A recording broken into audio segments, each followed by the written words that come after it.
Hello, Collateral Gaming listeners. Chazzle Dazzle here from the Trial by Error Variety Show podcast. I just wanted to take a few seconds to invite you guys over to what we do. No, it's not video games, but we do invite really awesome and unique bands from all over the world. We dig deep into their souls and find really cool stories to tell you, and there's tons of music every week, so subscribe to us wherever you subscribe to your podcast. We look forward to having you. Tonight, on a very special episode of the bonus round, we are joined by Beau and Ash of Collateral Cinema movie podcast to talk about some movie tie-in video games. So stick around, the show starts right now.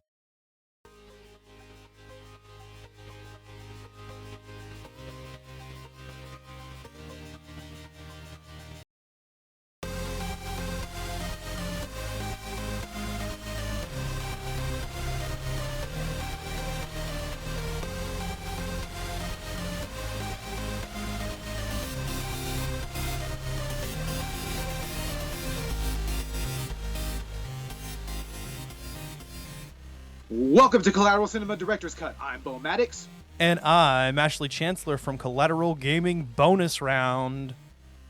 And we are podcasting straight from somewhere in South Texas. And yes, my friends, we are a 420 friendly podcast. So smoke it if you've got it.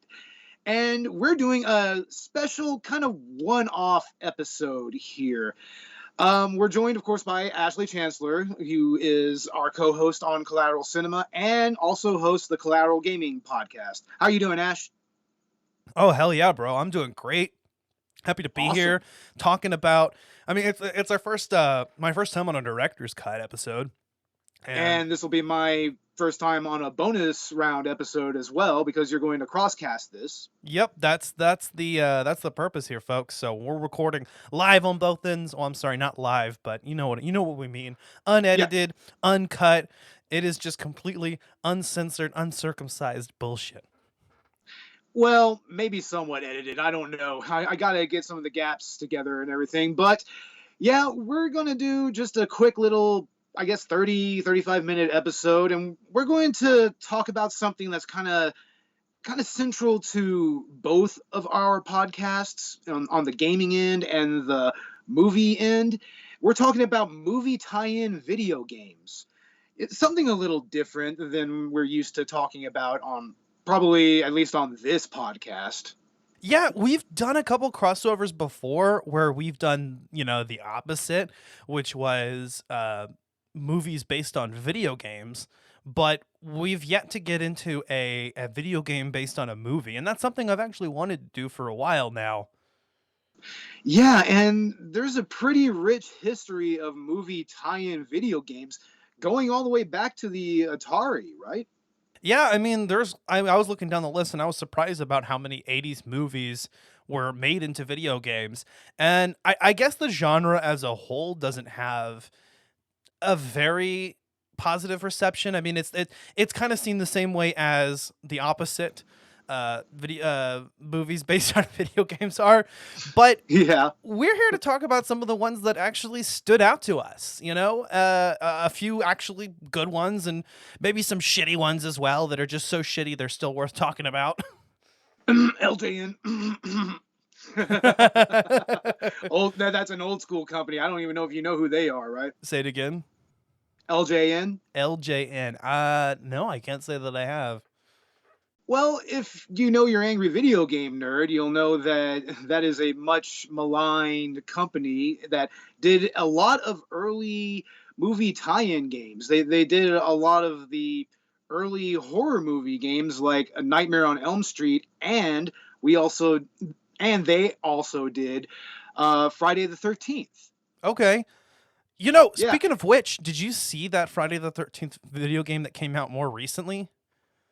That was really interesting, actually. I like the idea of, having one person play as Jason and a bunch of other people playing as the camp counselors. I mean, it even goes into a little bit of lore surrounding Friday the 13th, like, for instance, how Jason is actually able to kill his victims so quickly. They give you a teleport function, from what I remember. Yeah, and you've got that. What's the name for that type of gameplay? I think it's like one versus many, but it's Yeah, I'm not sure play what play that's called either. PVE, right? Player versus everyone. Yeah, it's PVE. You're right. You're right. Yeah, yeah. So, yeah, you've got that kind of a gameplay, and I guess it just rotates around with who gets to be Jason, and that's a really cool concept. And from what I understand, is it pays a lot of homage to the movies, and even stays faithful to its source material in a lot of ways. Yeah, it certainly does. I mean, and it looks like a really beautiful game for its time as well. I mean, I know it's been out for just a few years now, but you Yeah, know, I'd I definitely love mean, to check that out. And I'm thinking if we ever have a podcast that falls, on Friday, well, the next time we have a Friday the 13th of the calendar year, I would definitely love to do a podcast episode on that on Collateral Gaming, like a bonus round episode, just talking about the Friday the 13th game. shit, maybe even live stream us playing it or something like that. That would be Yeah, cool on Twitch. yeah, that would be badass, dude. Yeah, but I mean, like I said, going all the way back to like the Atari 2600, you had games like the immortal E.T. That Def- is that's a game that's pretty central to both movie and game lore, and culture and everything. It I don't think that the whole thing about the landfill full of carts, I don't know how, True.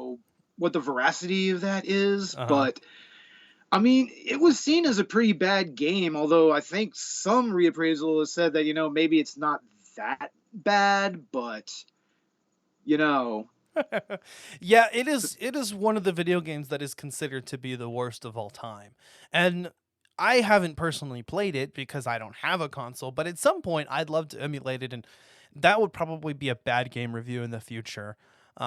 oh, When definitely. when we're talking about legendary bad games, I mean that one definitely has to come across. It's worthy of mention of such atrocities as Superman 64 or um Ooh. Action 52. So it's in that same caliber. And so that's Oh, definitely definitely. something we'll have to talk about. And it's funny too because anybody playing it would, you're sitting there, you're like, how would you know it was an ET game if it were not for the marketing? You can't fucking tell what anything is. And Oh no, not at all. Like maybe the actual character that you control kind of looks like ET, you and they know? could do better. 8-bit graphics were actually not that bad. I mean, you have Mario. You can see that Mario is a fucking plumber with a mustache. Yeah. Yeah. But even on the Atari 2600, they also had some horror movie tie-in games. They had like one of the earliest horror movie tie-ins was Halloween. hmm And that was kind of interesting. Like you had to run away from what looked like Michael Myers, I guess. You know, I mean, it was interesting to see them try to take a first stab at bringing the slasher genre to gaming. How do you think that went over with parents at the time? I'm not really sure. I mean, it's not what I would call an especially graphic game or anything. Obviously, I mean, I don't see how they would make it that graphic, but Yeah. you know. And they also did a Texas Chainsaw Massacre game for the Atari. Oh no And shit. yeah, you actually play as Leatherface in that game. Interestingly enough, that's the first time that you actually play a horror movie antagonist in a video game like that. Oh badass. So you get to like massacre people? Like that's the point of the game? Actually, yeah. I mean, there's a little character that's supposed to be Leatherface. He has something that's supposed to look like a chainsaw, but it looks like his penis or something. And yeah, you literally go around just killing innocent people. It's amazing that game honestly didn't rile or rustle some jimmies or ruffle some feathers or whatever. That's pretty badass. I may have to go and play that because I mean, what kind of what other game puts you in the shoes of a serial killer? Probably Manhunt, kind of arguably. I guess you could say. Isn't there that one game where you can like shoot them all? No, Manhunt is No, I'm the saying isn't torture there? porn simulator. Yeah. It came out in the PS2 era. It was pretty controversial for its time. But yeah, I mean, those were some interesting titles on the Atari 2600. And going into the 8-bit era, like we touched on LJN and their games, they did a plethora of movie tie-in games of varying degree. Like the aforementioned Friday the 13th and Nightmare on Elm Street games were LJN games. And like the like Nightmare on Elm Street, that was more like a platformer, actually. Really? Whereas like Friday the 13th is probably closer to what you would call actual like early survival horror kind of. Okay. Well, that could be really interesting. Yeah, in that one you had to kind of find Jason, save counselors, and also fight Jason as well. Whereas in Nightmare on Elm Street, you do a lot of platforming. You'll have like basically a hub map kind of, and you go into different buildings, and there's a point where you can go to sleep and Freddy comes out and attacks you, and it's pretty much almost like a mini boss battle kind of. Damn. So it's an interesting game. It's not particularly good, but it's good to know that at least the horror genre, was really represented early on in gaming. Yeah. Yeah, and that makes sense to me because the horror genre had such a niche that and I think it would be the same type of people that would go home and play video games, honestly. Yeah. And LJN, like I said, they did a lot of other movie tie-ins. Like they were the ones responsible for the Lethal Weapon game. They were responsible for the early RoboCop game, I believe. I saw that. Okay, yeah. Yeah. Yeah, I mean, that was really interesting because they were taking R-rated movies that were really, really ultra violent. Like I don't know if you've seen RoboCop. It's actually a pretty violent fucking movie. Yeah. And yet they made video games and toys out of him in a cartoon series. Go figure, right? Well, Hollywood works in mysterious ways.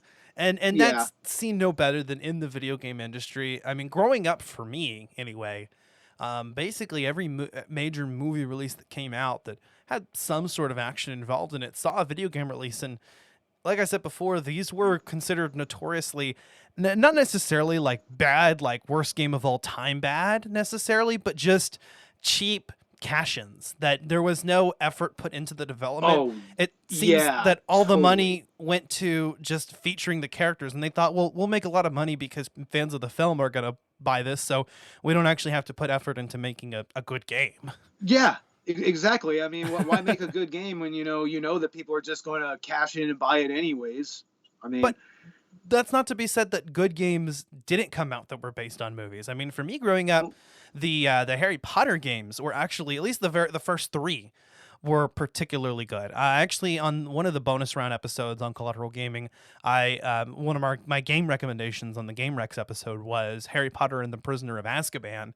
oh wow. Yeah, because that was a game that I played growing up that reminded me a lot of Zelda-like gameplay, and it actually built off of the game that's seen by the Harry Potter community as the superior out of the whole series, which is Harry Potter and the Chamber of Secrets. So what's the worst of the series? I honestly, I don't know. I wasn't very fond of Goblet of Fire. They went from kind of a more innovative action-adventure type gameplay with puzzle solving and being able to explore the entirety of Hogwarts and on a semi-open map to this kind of linear progression action-based game that I just wasn't real fond of. Yeah, that doesn't sound particularly fun at all. No, honestly. Order of the Phoenix was pretty good. Not as good as the first 3, but it definitely was more accurate to the movies and by extension the books, and featured a fully like explorable Hogwarts map that was accurate to the geography in the movie. And yeah, that was pretty cool. It was very exploration based and had unique type gameplay. Half-Blood Prince kind of felt like a cheap clone of Order of the Phoenix. It was like the same game, but not as good. And then the two Deathly Hallows games kind of went back to action-based, but they were shooters. Third-person shooters, basically. They're okay. What the fuck? Really? Yeah, they were okay. I never played any of these games, so I'm kind of blind to all of that. But really, they had like first-person Harry Potter? Third-person shooter. Third person? Oh, it was third person. Sorry. Third-person shooter. So he was firing spells, like guns, and there were different spells that acted like different types of ammo.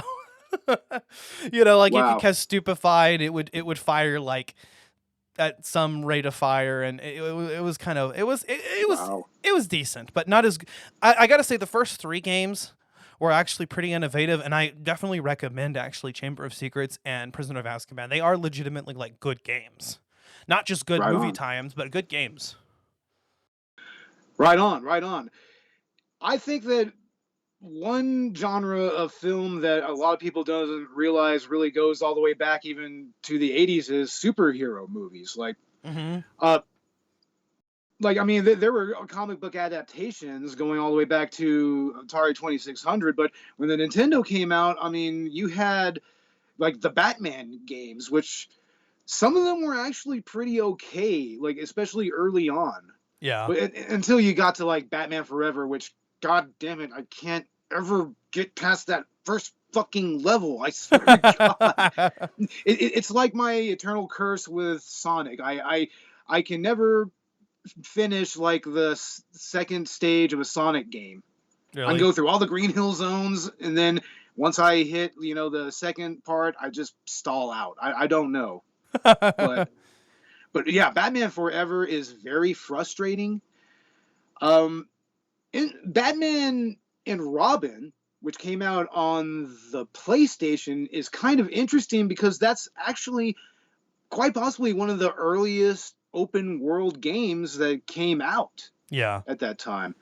At least what we consider open world games, because part of the action of the game is you actually had to get into the Batmobile and drive between different stages in order to solve crimes and try to catch up with Mr. Freeze and with Poison Ivy and everything. Oh, no way.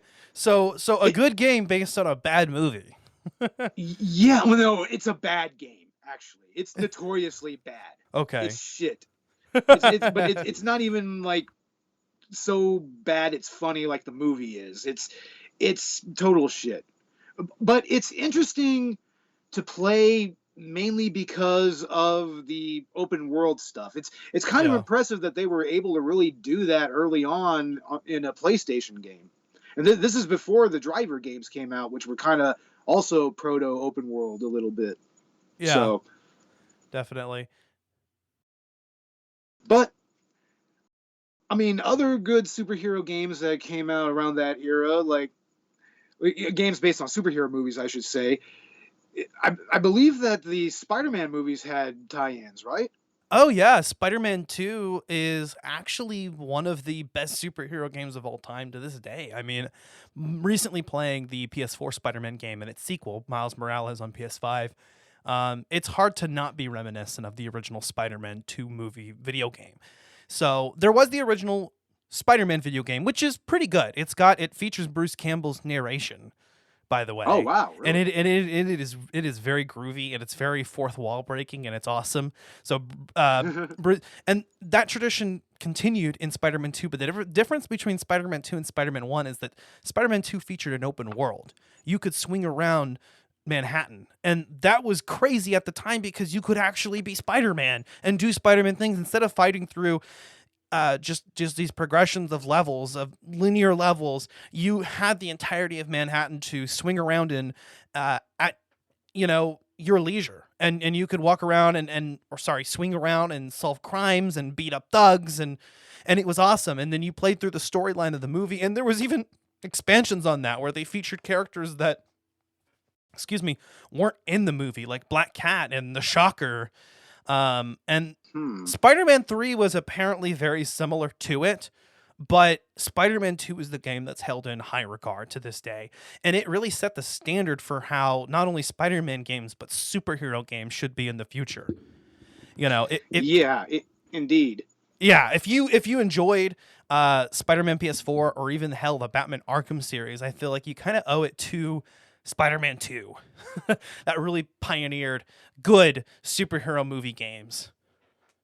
Right on. Now, what's a bad superhero movie tie-in? Like, I know we talked about Batman and Robin, but what's a bad superhero movie or movie tie-in game period from the PS2 era that you can think of? Hmm. Yeah, that's kind of difficult. There was a lot of shit there as well. There was just so much, honestly. like basically any like movie blockbuster that came out that had a game tie-in was just kind of meh. Like it was okay. There wasn't a lot of substance to it. Well, I will say this: around that time, the original Evil Dead: Hail to the King game came out, Uh-huh. and it wasn't the best game ever, but it did really capture a lot of what made the first two movies so much fun. I think, yeah, it's actual canon. Like, it might happen after Army of Darkness. I'm not entirely sure. But, I mean, it had a lot of good shout-outs to the movie. Like, it had, you know, in Evil Dead 2, how his girlfriend is ballet dancing outside and everything. Oh, shit. Yeah, you could actually find her in the game, and you have to fight her every now and again. You know, And speaking of, it actually managed to expand on the lore of Evil Dead as well. oh hell yeah. Yeah, I mean, he actually went out into the woods. He fought like a possessed scout troop, which was interesting. But it had all of the trademark characteristics of the first couple movies, at least, if not all three movies, and it's definitely highly recommended. And I think that there was a second one that came out, and it had a little dwarf demon counterpart, that a little sidekick or something like that. I think it was something boomstick. I don't remember, but that was a similar game, and it was a lot of fun from what I remember. And I believe they're making a new Evil Dead game now, right? Yeah, I was about to mention that. So anybody that watched the Game Awards got to see the trailer for this, and this is featuring Bruce Campbell, by the way. Just to bring that name back in for you. But yeah, a new upcoming game coming out for this next generation consoles, PS5 and Xbox Series X and S. Also coming out for PS4, Xbox One, and Switch and PC, so that's good. But supposed to come out sometime this year. Excellent. We don't know a lot about it, but there's going to be co-op and there's going to be PvP combat. So Nice. Are they going to incorporate some stuff from the TV show, maybe? hopefully, I mean, it's based on the franchise overall, not like some specific movie. If I understand, I it's a gotcha. further Okay. extension. Maybe it's a canon extension of the universe. Yeah, who knows? You asked me earlier. You said, "Are there any like bad superhero movie tie-ins?" And now I can actually think of a couple because that I've played. I played a little bit of the Iron Man video game, which it's not bad, but I mean it's definitely lackluster when you're playing it. I mean the animations are awkward. The characters don't sound like they're supposed to, but it's a cool concept getting to fly around and be Iron Man. It was actually fun. Yeah, that sounds pretty fun. I mean, I never played those games either. I mean, I never really bothered with a lot of the movie tie-in games on the PS2, during that era. There were some mixed to poor received video games based on Thor and Captain America as well, with their first movies. I believe that. Yeah, I believe that. And we can't. Excuse me. We can't go through this topic without bringing up the James Bond franchise. Yeah, that actually had a few movie tie-in games, and the most notable one, of course, is GoldenEye 64. We have to bring up GoldenEye. I mean, because that is still considered to be one of the greatest video games of all time, period. Yeah, and it perfectly encapsulates everything that is great about James Bond, and especially about GoldenEye, which I don't really remember the plot of that movie a whole lot. And this might be another example of a video game movie tie-in that's better than the movie, maybe. Yeah. But man, so many precedents were set by that game, right? Like especially with multiplayer combat. Yeah, I mean, just the multiplayer shooter genre as a whole, owes itself to GoldenEye. You play any battle royale game, dude, that's GoldenEye. You play Call of Duty, that's GoldenEye. Exactly. And they remade it recently, although I think that it's not particularly that great. Oh, really? I've seen it. I've seen it on some worst of lists this last year. So Oh no, I didn't hear about a GoldenEye remake actually. That flew right by I me. heard something about it. Yeah, if It I didn't came hear out about recently. it, it must not have been good. Oh yeah, you were just this Svengali of gaming, aren't you? No, but I do run a gaming podcast, which we have a news segment on every episode. So, Yeah. But yeah, pretty much all the other James Bond games that came out after that, they also got movie tie-ins of varying levels of quality. I mean, I remember that the World Is Not Enough. I think that's the name of it. mhm. That had a game that came out that was kind of lackluster. I think that might have been the immediate movie after GoldenEye. So it had some big shoes to fill, and it did not fill them at all. There's No. what License to Kill in 1989. License to Kill, yeah. Yeah, That was a movie tie-in game going all the way back then. yeah. Nice. I don't know if I've ever played any other James Bond movie tie-ins beyond GoldenEye, honestly. At least going back in time, to different eras of gaming More recently before in that. 2012, there was 007 Legends. Ooh, interesting. Yeah. Wonder what that was like. Well, first person shooter. Oh, okay. All right. I mean, that makes sense. Well, what else is a James Bond game gonna be? Come on. Yeah, of course. I mean, I think that the movie that I mentioned, the movie game that I mentioned, uh, they tried doing some different things. I think they had driving elements or something like that. Could do that. It was a clusterfuck. But of course, another franchise that we just cannot just pass over in any way is Star Wars. Yeah, no, we can't. And I mean, there's so much Star Wars out there that, as we were talking about before the podcast, I mean, some of it's expanded universe. So I guess we'll talk more about what was directly based on the video games. But even with that, or based on the movies, but even with that, I mean, there are quite a few. well, I remember there was the original Star Wars arcade game that was really cool. Like, Yeah. and they have one out now. I think it's a remake of the original arcade game, but that was pretty fun. And of course, I mean, I think that they came out on the Atari 2600. I don't think I ever played those games before, but the Star Wars games that I remember the most were probably the Super Nintendo Star Wars games, which were, the original trilogy and everything. Yeah. And they were known for being pretty decent adaptations and also pretty difficult games, very challenging. Like, I've heard but about you could, Empire Strikes Back. Yeah. yeah, you could still kind of jump into it though. But I mean, it really takes a while to actually master it and to actually beat it and everything. Yeah.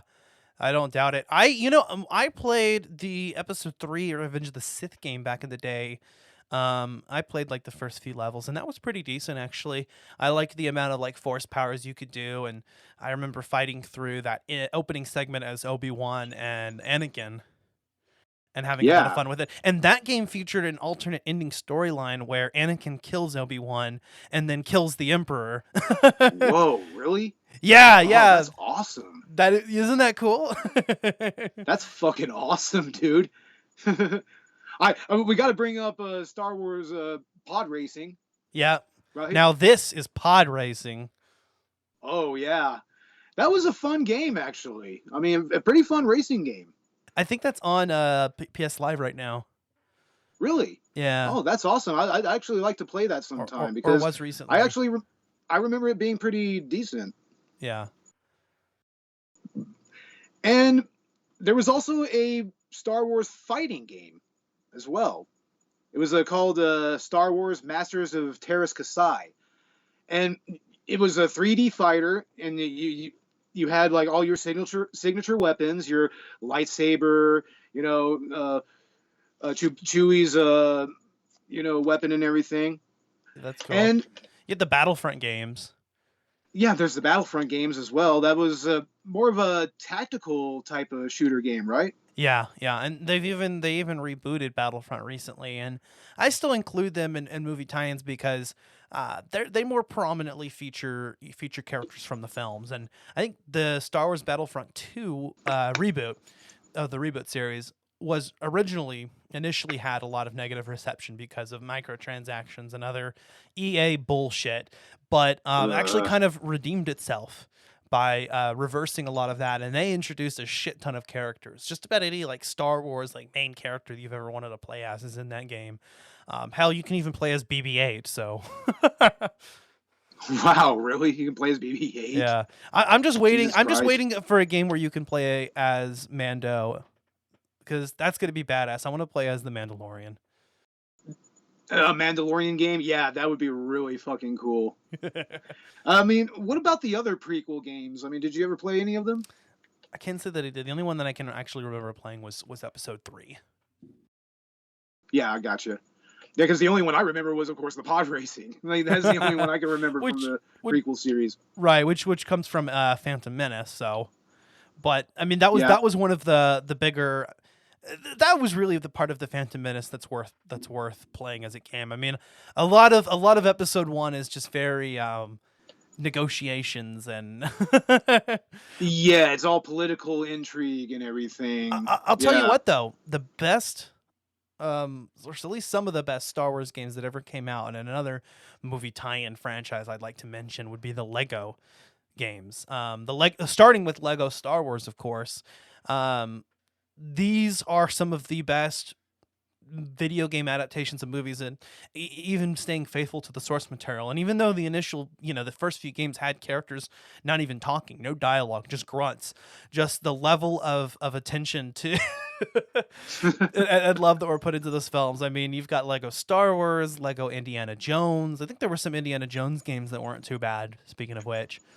Oh yeah, there were some Super Nintendo Indiana Jones games that were really good. I think the Nintendo ones were kind of shitty, but yeah. Lego Harry Potter, some of the best Harry Potter games. I mean, they really hold up. When if you look at the rest of them, some people consider the Lego Harry Potter games the best Harry Potter games that are out there, and I don't blame them.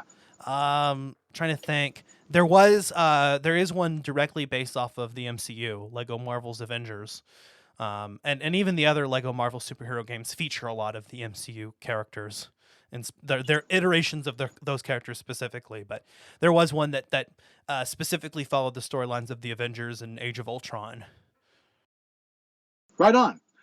And one more franchise I'm going to bring up, and we're going to go ahead and wrap up, is the Alien franchise. Yeah, the Alien series was pretty cool, and I remember there was an Alien 3 game, I think, that was supposed to come out, but that was never released. I think it was because nobody really liked Alien 3, which I don't know why. It's a great movie. Yeah. I think it's pretty good. It's not what David Fincher wanted, but it's passable. I bought my friend Alien Isolation. And what's funny is he didn't want to play it until I was able to watch it with him, and we just never ended up playing it together. But I've heard a lot of good things about that one as just being a legitimately good like survival horror game in space. And I heard it's really, really terrifying, actually. Yeah, that's what I've heard. It kind of recaptures the feeling of the original Alien movie. Yeah, and it's a continuation of Ripley's lore, because that's her daughter that's playing the main character, if I recall correctly. Yeah, I think so. Yeah, and then they released Alien Colonial Marines and some arcade shit. We played some of it on our arcade episode on Collateral Gaming. Yeah. Oh yeah, I'm not talking about the light gun game. I'm talking about Colonial Marines. That was a tactical shooter that came out that just, I think it came out after Alien Isolation, and it just sucked ass hardcore. But anyway, we have one more to mention, because we can't leave this podcast without talking about The Room, the video game, the Flash game that we did. Game, of course, a holiday special on last season, and that was so much fun because it just really, really captures the entire essence of the movie, while at the same time expanding on it. Any fan of The Room should play The Room Flash game, even if you're not a video game person, because it's more like interactive adventure than it is video I game. don't know. Flash isn't a thing anymore. You think that people can still play it? That's true. Flash has been discontinued. Is it possible to still play? Does somebody have a version out there? Can you run some kind of extension on your browser? Find out and I come don't back know. to us, because we played it right before the Flash end of life. And I remember we talked about that. We were like, man, we're Yeah, sad because yeah. you may not be able to play this game anymore. It was on Newgrounds. So you would think Newgrounds would probably have replaced all their shit, but I guess it would be up to the individual developers of each game. So Yeah. who's to say? Yeah. But anyway, we'll go ahead and stop right there. I think that we talked about a lot of interesting movie tie-in games. There's a lot more that we could have talked about. I mean, there's like a huge list on the Wikipedia article and Yeah. everything. But Ash, where can everybody find Collateral Gaming?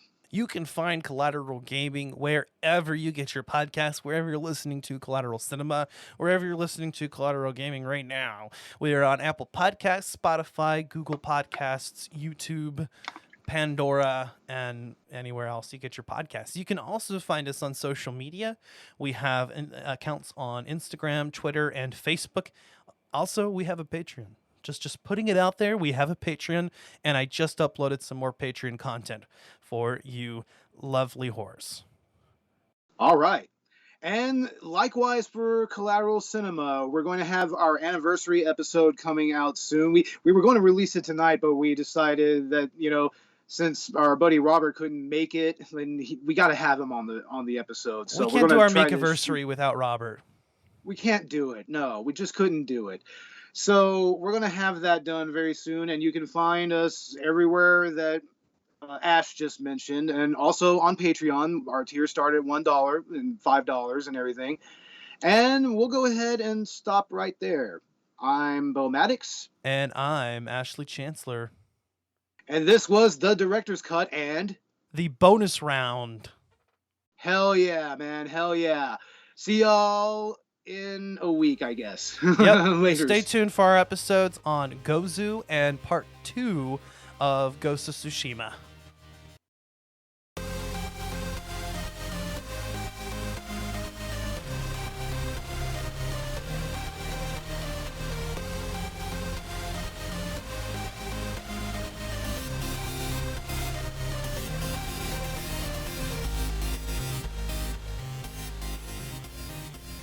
Collateral Gaming is a Collateral Media podcast. All music and game clips are owned by their respective creators and are used for educational purposes only. Please don't sue us. We're poor.